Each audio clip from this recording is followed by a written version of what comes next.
আগের পার্টে আমরা দেখেছি গর্ভবতী স্ত্রী পড়ে যাওয়ার পর স্বামী ছিল অপারেশনে আর সাহায্য করতে ছুটে এলো এক্স বয়ফ্রেন্ড। এরপর কিছুক্ষণ পর শাশুড়িও হাসপাতালে পৌঁছে যায়। নাতিকে দেখেই সে আনন্দে আত্মহারা হয়ে পড়ে, কিন্তু একবারের জন্য পুত্রবধূর অবস্থার খোঁজ নেয়নি। এতে মহিলার মা তাকে ভালোভাবেই শুনিয়ে দেন।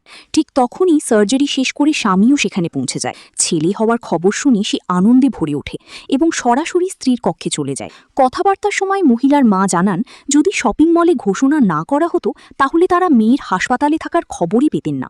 বিষয়টা স্বামীর কাছে একটু অদ্ভুত লাগে, কারণ সে তো কোনো ঘোষণা করায়নি। তবে তখনও মহিলা এক্স বয়ফ্রেন্ডের ব্যাপারটি গোপন রাখে। কয়েকদিন সব স্বাভাবিকভাবেই চলছিল। তারপর একদিন হাসপাতালের গসিপ্রিয় এক নার্স স্বামীকে জিজ্ঞেস করে, ডেলিভারির দিন স্ত্রীর সঙ্গে আসা লোকটি কি ছিল? সে জানায়, ওই লোকটি সবার আগে হাসপাতালে পৌঁছেছিল, এমনকি রক্ত দিতেও রাজি হয়েছিল এবং পরে স্ত্রীর বাবা মাকে খুঁজতে পুরো শহর ঘুরে বেরিয়েছিল। সব শুনে স্বামীর মনে সন্দেহ জাগে। তার সেদিনের স্ত্রীর অদ্ভুত আচরণ মনে পড়তে থাকে। বাড়ি ফিরে সে সরাসরি স্ত্রীকে প্রশ্ন করে। শুরুতে মহিলা বিষয়টা লুকানোর চেষ্টা করলেও সত্য আর চাপা থাকেনি। শেষ পর্যন্ত সে পুরো ঘটনা খুলে বলে। যদিও স্বামী নিজেকে শান্ত রাখে, কিন্তু দরজার বাইরে দাঁড়িয়ে থাকা ননদ সব কথা শুনে ফেলে। সে গিয়ে নিজের মাকে পুরো গল্প বলে দেয়, তাও আবার বাড়িয়ে চড়িয়ে।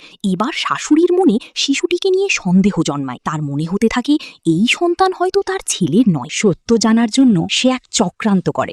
একদিন সে পুত্রবধূর এক্স বয়ফ্রেন্ডকে বাড়িতে ডাকে এবং ইচ্ছে করেই শিশুটিকে তার কোলে দেয়। তারপর লুকিয়ে একটি ছবি তুলে ফেলে। ছবি দেখার পর শাশুড়ি অবাক হয়ে যায়। তার কাছে শিশুটি আর আরিয়ানের চেহারার মধ্যে বেশ মিল মনে হয়। যখন সে এই কথা নিজের ছেলেকে বলে, তখন সে সরাসরি অস্বীকার করে দেয়। তার মতে এত ছোট বাচ্চার চেহারা যে কারো সঙ্গে মিলতে পারে। কিন্তু শাশুড়ি কিছুতেই মানতে রাজি ছিল না। শেষ পর্যন্ত মেয়ের পরামর্শে সে ডিএনএ টেস্ট করানোর সিদ্ধান্ত নেয়। চতুরতার সঙ্গে সে নিজের ছেলের চুল সংগ্রহ করে এবং নাতিকে নিয়ে গোপনে হাসপাতালে চলে যায়। পরের দিন যখন রিপোর্ট সামনে আসে, তখন সেখানে উপস্থিত প্রত্যেকের পায়ের নিচ থেকে যেন মাটি সরে যায়, কারণ রিপোর্টে লেখা সেই সত্য পুরো পরিবারের ভিত্তি কাঁপিয়ে দিয়েছিল। সেই রিপোর্টে লেখাটি আসলে কি জানতে হলে নেক্সট পার্ট লিখে কমেন্ট করো।